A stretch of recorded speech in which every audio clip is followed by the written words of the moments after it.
Thursday, so marami tayong makakausap na legit na mga successful people. Ito mas bata to sa inyo. So tatanungin kita, Junji, diploma or vacation?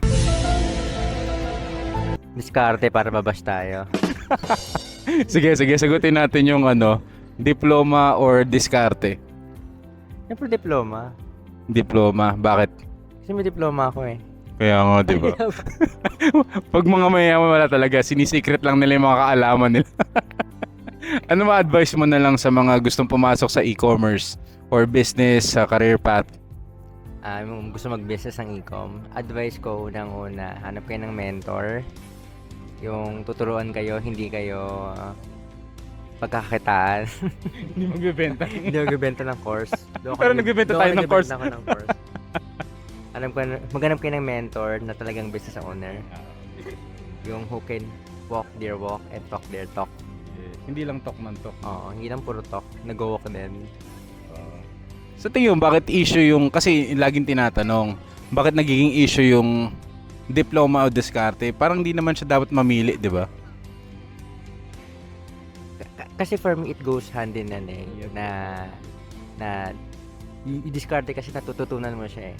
On the actual on the experience kasi. Pero kasi hanggat maaari, if afford naman, if kaya naman, or if kaya namang gapangin, diba? If kaya namang kuhain yung diploma, then mag-aral tayo ng maayos. Anong advice mo sa mga nagsasabing diskarte lang? Gawa tayong kaaway. Ano advice mo sa naniniwala na diploma lang? Diploma or diskarte lang. Ay, diskarte lang. Kasi gusto natin ingatan din. May nakikinig sa atin na kapatid, pinsan na hindi sapat na diskarte lang, tama.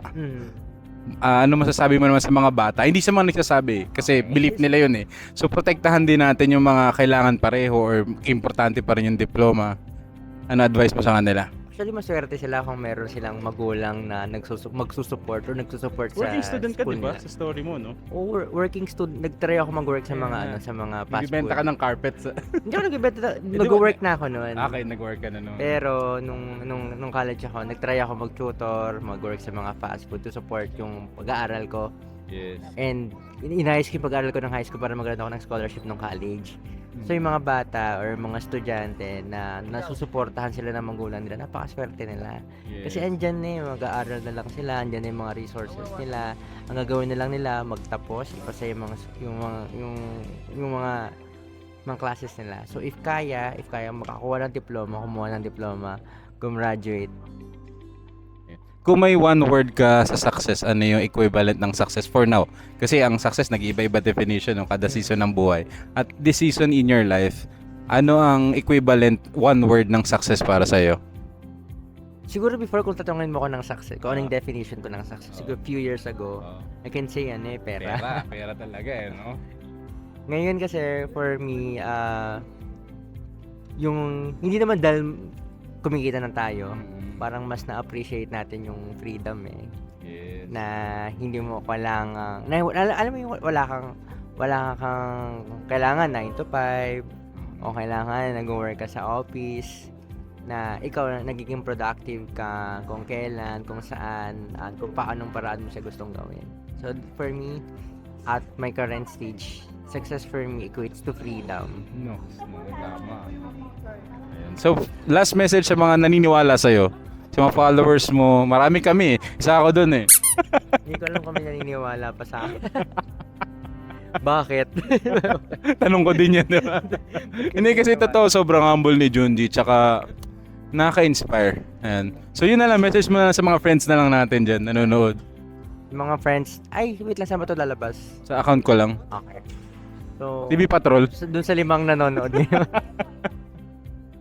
And then dun sa mga nanonood sa atin ngayon, kung ilan man kayo, siguro quick message lang is, if you feel na parang nakakapagod na, di ba, nakaka-exhaust na, we're doing our best para makapag-survive o magpapunta dun sa next level na gusto natin. I think for me, timing to lahat eh. Nandyan ka sa level mo ngayon, it is because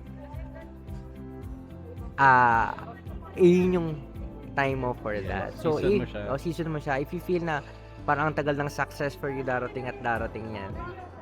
Kahit, alam mo yun, lalo na doon sa mga taong masipag, sa mga taong nagtsatsaga, nagpupursige, dadating at dadating yan. Grabe, ang galing. So, yun lang, ambush to. Kasi ang tagal namin maghihintay eh. Walang babawi tayo dito. So, nasa Korea kami. Ewan ko kung ilang beses na si Junji dito, pero babalik-balik kami. So, yun lang. Tama yung sinabi ni Coach Junji. Bye-bye!